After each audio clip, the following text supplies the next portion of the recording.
भक्ति भारत में आपका स्वागत है। अगर आपको वीडियो पसंद आए तो इसे लाइक करें, शेयर करें और ऐसे और भी भक्ति वीडियो देखने के लिए सब्सक्राइब करें। अध्याय 2 शिव महापुराण। नारद जी ने पूछा, विधे विद्वान, अब आदर पूर्वक मेरे सामने मेना की उत्पत्ति का वर्णन कीजिए। उसे किस प्रकार शाप प्राप्त हुआ था यह कहिए और मेरे संदेह का निवारण कीजिए। ब्रह्मा जी बोले, मुने, मैंने अपने दक्ष नामक जिसकी पुत्री की पहले चर्चा की है, उनके 60 कन्याएं हुई थी जो सृष्टि की उत्पत्ति के में कारण बनी। नारद दक्ष ने कश्यप आदि श्रेष्ठ मुनियों के साथ उनका विवाह किया था। यह सब वृत्तांत तो तुम्हें विदित ही है। अब प्रस्तुत विषयों को सुनो। उन कन्याओं में एक स्वधा नाम की कन्या थी जिसका विवाह उन्होंने पितरों के साथ किया था। स्वधा की 3 पुत्रियां थी जो सौभाग्यशालिनी तथा धर्म की मूर्ति थी। उनमें से ज्येष्ठ पुत्री का नाम मैना था, मंजली धन्या के नाम से प्रसिद्ध हुई, और सबसे छोटी कन्या का नाम कलावती था।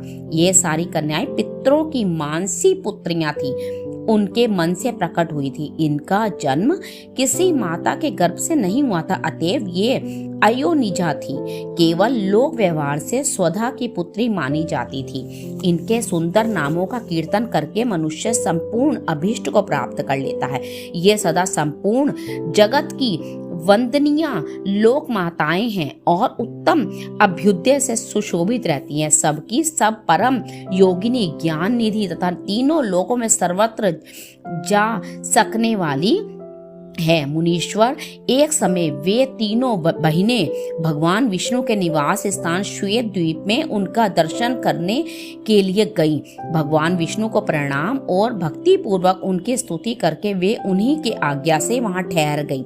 उस समय वहां संतों का बड़ा भारी समाज एकत्र हुआ था। मुने, उसी अवसर पर मेरे पुत्र सनकादि सिद्धगण भी वहां गए और श्री हरि की स्तुति वंदना करके उन्हीं की आज्ञा से वहां ठहर गए। सनकादि मुनि देवताओं के आदि पुरुष और संपूर्ण लोकों में वंदित है। वे जब वहां आकर खड़े हुए उस समय श्वेत द्वीप के सब लोग उन्हें देखकर प्रणाम करते हुए उठकर खड़े हो गए, परंतु ये तीनों बहनें उन्हें देखकर भी वहां नहीं उठी। इससे संत कुमार ने उनको मर्यादा रक्षार्थ उन्हें स्वर्ग से दूर होकर नर स्त्री बनने का शाप दे दिया। फिर उनके प्रार्थना करने पर वे प्रसन्न हो गए और बोले, संत